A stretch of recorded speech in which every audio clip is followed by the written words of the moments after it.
the G5 jet. I'm on my way to a brand new kit. All right, welcome back. eSIM Studios Podcast live stream episode number 171. Apologize for not getting on air yesterday. Very busy. Do apologize, but we're back in it today. Making some adjustments. As you know, we also do a NFL channel. Making some adjustments behind the scenes. Created my own podcast network. And we will expand on that here shortly. And got it all set up and continually adding podcasts to that podcast network. So it'll have sports, it'll have technology. So it'll be a podcast network that'll have podcasts from me, encompassing sports and technology, and podcasts from other associates, friends of mine, YouTube friends of mine, podcast friends of mine that are also going to upload their podcast to that network. So I'm going to create my own little network, podcast network, that'll encompass sports and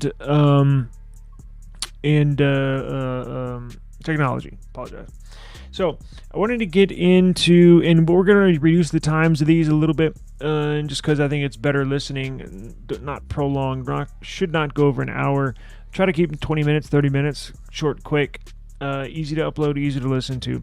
If you miss this, you can always catch the replay on the eSIM Studios YouTube channel. So if you go to YouTube, type in eSIM Studios, or listen to us on podcast, eSIM Studios Podcast. Wherever you get your podcasts, simply type in, go to the search option, search button, type in eSIM Studios, and you'll find our podcast there. We're also going to do video podcast, right? Not just audio, but it will be video as well. So you can catch us there. I don't know if they'll have commercials or not, but anyways, you can catch us. Or what I do, just Google, and it is a pun intended. Google search eSIM Studios, and we will pop up in all of our content. Just Google eSIM Studios, all of our content will show up. Speaking of Google yesterday, ruling came down from judge. Google is liable of operating in a monopolistic practices. Essentially, they were found guilty of being a monopoly. Now, in what aspect, right? In the search aspect, in the search engine. Now, in searching the internet. Now, it's no real big question. It's no big head scratcher. Do they dominate the market? Yes. Have they dominated for a long time? Yes, very long time. They actually, I wouldn't say introduced search on the internet, but they essentially did, right? So they launched soon after the internet started catching buzz. I think it was in the late 90s, what I remember. I remember my dad saying when I was a kid, I'm 40. When I was a kid, my dad saying, well, just Google it. Like, what the hell is, what? Just Google it. And okay. And from there, it took off. So we'll get into why. We'll get into the who, what, when, where, and why. Let's pull up this article here. Let's see. Let me copy this. We'll do a quick screen share here and pull this up so everybody can check it out and see what I'm looking at, right? The Verge had a good article here.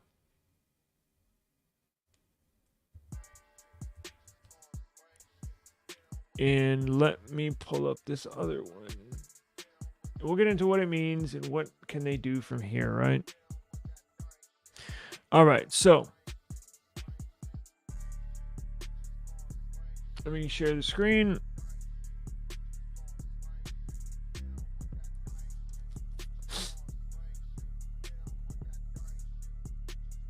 Here we go. And judge rules Google is a monopolist in antitrust case. Judge Amit Mehta ruled in the favor of Justice Department, writing that Google has maintained a monopoly in the search and advertising markets. Now,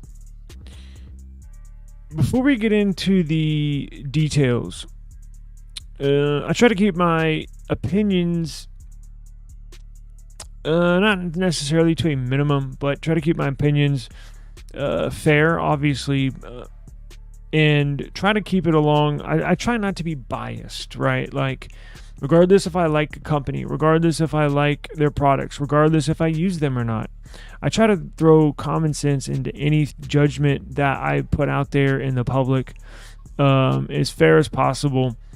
But before we get into the details, I do have an issue with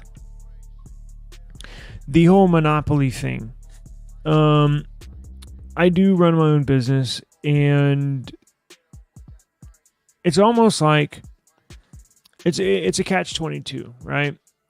Two sides of the sword, because USA is all about money. It's all about capitalism. It's all about big business. If you want to do big business anywhere in the world, you either do business with America or American companies, or you move to America, set up shop, and do business in the USA, right? Pro-business. Is a capitalistic society. So it's almost like they definitely encourage you to get bigger, right? And then once you get to a certain level, then eventually you have a ton of success, and then you have a board of directors, and then you offer public shareholders a stock in your company. You're always worried about the bottom line. You're always projecting. We need growth, more and more and more and more.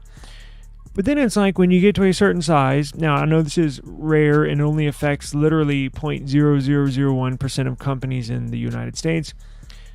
If you get too big in a certain industry, the government, the Justice Department, Federal Justice Department will come after you and file a lawsuit such as this, antitrust and or monopoly cases against you. And again, I know it's very rare, but it's almost like, what do you want Google to do? They're trying to grow as much as possible, yet if you get too big, the government comes down on you hard, right? And this is basically what we have now. This case did open up some eye-raising details about what they have got going on. And here's the other thing. You do have other options. And we will get into those shortly. So this is what the judge is quoted as saying. After having carefully considered and weighing the witness testimony and the evidence, the court reaches the following conclusion. Google is a monopolist, and it has acted as one or maintained its monopoly. It has violated Section 2 of the Sherman Act by saying general search services. It violated the Section 2 of the Sherman Act in general search services and general search text advertising. It's not clear what this ruling will mean for the future of Google's business, as this initial finding is only about the company's liability, not about remedies. Google's fate will be determined in the next phase of proceedings, which could result in anything from a mandate to stop certain business practices or a breakup of Google's search business. I wanted to read that before I got into my next statement, because if you do a research of previous monopoly cases, it dates back even as far as the oil, right? Oil business. Companies have been broken up to create smaller oil companies like Pennzoil. Even now, that was a large one where the actual company was broken up into smaller separate companies, and then each one of those little separate companies are created, pay their own taxes, have their own CEOs and employees that are independent of each other. The last big tech giant to be found liable, well, I shouldn't say found liable, but on a monopolistic case, is Microsoft. I believe that was in the early 2000s with Windows. The government claimed that it had a monopoly with Edge browser. As you know, back then, even before Macs were popular, everybody used Windows. And the default browser on a Windows device was the Edge browser. Now, I don't know where this will go. Again, they're just found guilty. We don't know what the outcome is going to be. Now, Google has appealed this ruling. They have appealed it. However, I don't think they're going to win the appeal because it's pretty clear, even in my eyes, yeah, they have a search monopoly. So some of the records that came out in this case is that Google is actually paying Apple billions of dollars. It came out in court, $20 billion in 2022. $20 billion. Google paid Apple for being the default search engine on all iOS devices.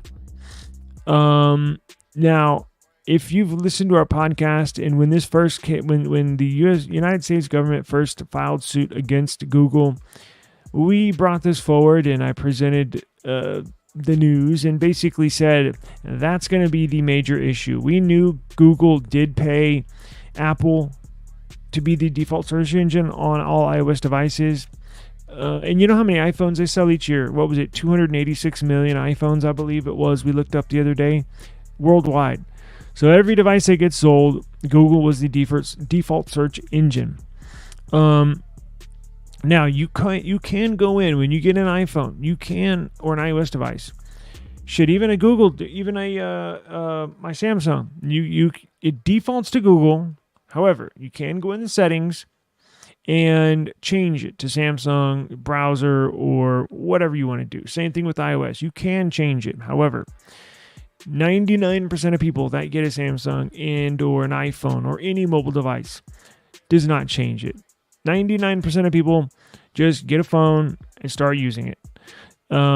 What I think could happen, my personal belief is that the United States will not force Google to break up. I believe so. I don't think the U.S. government is going to say you can't have your search engine or your search company anymore. It has to be broken up into little separate companies. I don't think they're going to go that far. Here's what I think they're going to do. I think what they're going to do is they're going to force Apple to cut ties. They're going to force Google to cut ties with Apple, and I am in favor of that. I mentioned if you watched. I don't know, maybe a month or two ago, or probably longer than that, 3 months ago, whenever this suit was filed, I was quoted as saying, this is going to come and bite them in the ass. Paying Apple to be the default search engine, right? So I think what the government's going to happen, or what the government's going to tell them to do, is essentially cut ties with Apple. Now, that means being the default search engine. That doesn't mean you can't install Google Search on an iPhone. That simply means what Apple's going to have to do is whenever you get a new iPhone, it's either going to have to pop up when you first get an iPhone, sign into the account. It'll probably pop up and ask you, what browser do you want to use?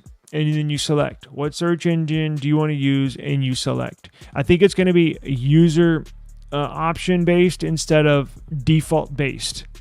I'm in favor of that. I don't want Google paying Apple $20 billion per year, right? To be there, even though, look, it is the best search engine. I actually love it. I actually use it every day. I have no issues with it, but I get what the government's saying, essentially. So I don't think this is a huge hit to Google. Now, why would Google want to pay Apple? Why would Google want to be the default search engine basically on every Android phone and iOS phone in the world? It comes down to money, right? 20 billion seems like a lot, but Google, just think of this. If Google is paying Apple 20 billion a year to be the default search engine on iOS, then it's got to be making an insane amount of money, more than that $20 billion. Now, so Google basically does this because it makes them money. How does it make Google money? By being the number one default search on all Android and iOS devices. Well, that's because Google sells advertisements. If you have your own company, if you've ever purchased Google Ads, Google advertising, it's very accurate. It's very expensive, may I add. And look, that's a whole nother issue. There's been claims that they overcharge on advertising. But that's why. The more Google can put, so if, let's say in my company, if I want to advertise the way it's set up, I want to run Google Ads. I can choose where to run the ads. I can choose when to run the ads. I can choose, do I want it on Android only? I can choose, do I want it on iOS only? It's very, very specific. But it gives advertisers that much more reach to potentially reach customers, potential customers, right? So it just opens up the door more for their advertising, in which they can charge more. If you say, hey, we can reach essentially everybody with an iPhone or Android, you can raise the prices. So Google essentially is a selling advertisement company. I know a lot of people think, oh, they sell pixels. They don't make hardly anything on their Pixel line. Trust me, nothing, pennies, crumbs.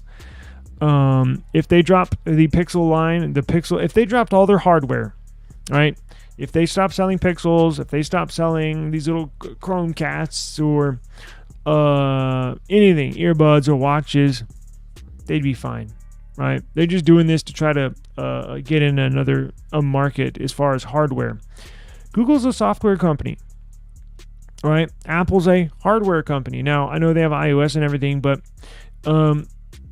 they are experts in iOS, and that's it. So when you see Apple trying to reach out to do this AI thing, they don't have a clue what they're doing. When you see Apple Siri sucks. Their browser, Safari, depending on who you ask, not as good as Chrome. And they don't really sell advertisements. So that's why Apple's classified as technically a hardware company. Google's a software company. So Google is selling services, and Google's paying Apple to be on every iOS device to in turn sell more sell more advertisements and in turn make more money. Google makes more money on ad revenue than any other area. Google makes more money selling ads than they do on the Pixel phones, than they do on renting a movie on Google, whatever you want to call it, TV, what have you. It's an advertising company. That's just what it is. And that's how they make money. When you search for something and sponsors pop up like this, watch.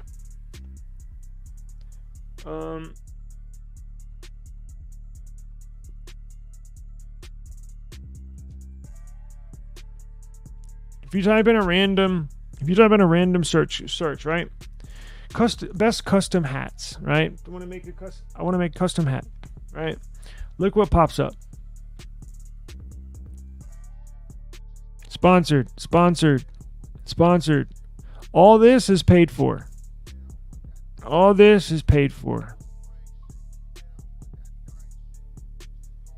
So, and it's expensive. It's not cheap. I've run ads on Google. It is not cheap. All this sponsored placement. See this? Sponsored right here. Customize more of the ads you see. All this money. So the more people that use Google, the more money Google makes. Essentially, the more you search, the more they make. So that's why they want to be on every device in the globe, because the more you search, the more they make. So you see, now the government is suing not only Google. The government's on a roll here. They're suing Amazon. They're suing Apple. They're suing Meta. They're going after every tech giant. So it's pretty interesting to see. Now I'm not exactly sure what's going on in each case. Just not aware. I'll probably look into that at some point. Here's the official 286 page document. If you all want to check it, I doubt you do. If you all want to check it out, Actually, I might look at it. It's got social media ads, marketing funnel. Interesting. You would think I would have read it before this show, but 286 pages, so it's time for that. Anyways, look at this. Google's trial shows that Apple's search deal is the most important contract in technology. Search is the biggest business in business. And for anyone wanting to make big in search, the fastest way to win is in Safari. Let's see here. So Google's been Apple's default search engine across its products for more than 20 years, since its first launch in 2003. So Google's been the default search engine on iOS since the inception in 2003 for Apple products.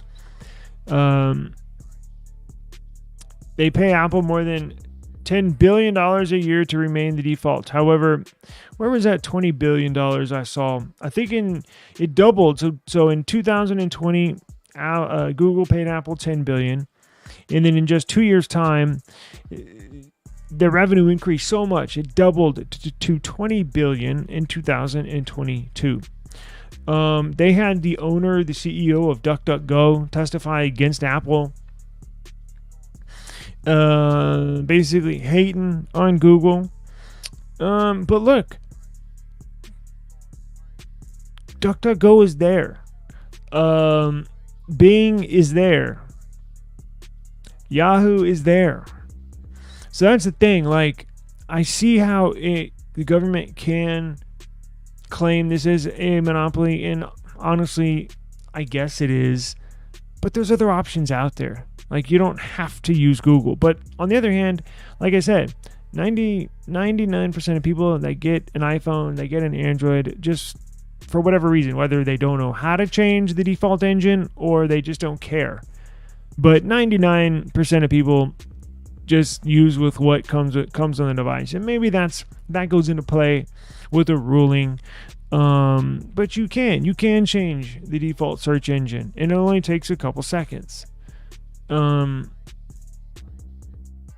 So it is what it is. I don't know where they're going to go. I'm thinking they will require Google to cut ties with Apple as far as paying Apple this much money. I think you will see that judgment come out of this, and there really won't be that much on the outside for people like me and you, the end user. We won't really notice that much. It'll still. I don't really use iPhone, so nothing will change in my life. Now, if you're an iPhone user, what will change in your life? Next time you get a new iPhone, when you sign in, it'll probably just ask you, what browser do you want to use and what search engine do you want to use? And it'll probably have a list of a couple, 2 or 3, browsers. Or Apple could just default it to Apple's. What does Apple use?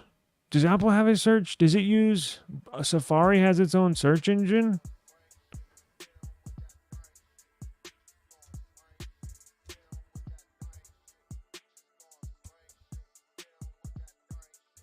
Yes, Apple has several search engines for its devices, including Spotlight. Helps users find things across their devices. No, I'm not talking about that. I'm talking about like Google, like App Store, Maps. No. Pegasus, a next generation search engine for Apple's apps. No. Apple Body, web crawler that indexes websites for search results. Maybe? I don't know. It says Apple has also been working on a web search engine for years, and in iOS 14, back in 2020, Apple changed the default search screen to use its own web index instead of Google's. However, in September of 23, Apple's Senior Vice President of Services, Eddie Q, testified that Apple has no plans to create an Apple search model because its partnership with Google works better for its customers. Oh, really? Or does it work better for you? It works better for you because you're getting $20 billion a year. So that was a lie. Well, it looks like they're going to have to get back on the horse and create this Apple search. Because at the very least, look, they were found guilty. At the very least, they're going to cut ties, right? Because that's basically the options. They're going to cut ties with Apple and or break up the Google search into little companies. At the very least, they're going to cut ties. Because even if they told Google to sell off the search engine and or make several smaller companies out of it, that's going to break the contract that they have with Apple anyways. So at the very least, they're going to cut ties. This will cut ties with Apple and Apple search. Good luck. I know you're going to suck right off the bat, but maybe that'll bring some people over here. To the Android side. I have no idea. Apple already designs its own chips, operates an app store, sells music offline, offers video to gaming services, and has in-house Maps app that competes with Google. The only thing missing is a full-blown Apple search engine. And while one won't be launched anytime soon, it may be closer than you think. That'll do it for the day. I do appreciate the time. And remember, if you did miss this and or any other episode, just hit up eSIM Studios on YouTube. And don't forget eSIM Studios Podcast, available across all platforms worldwide. Just simply search eSIM Studios. I'm going to get out of here. Peace out, guys.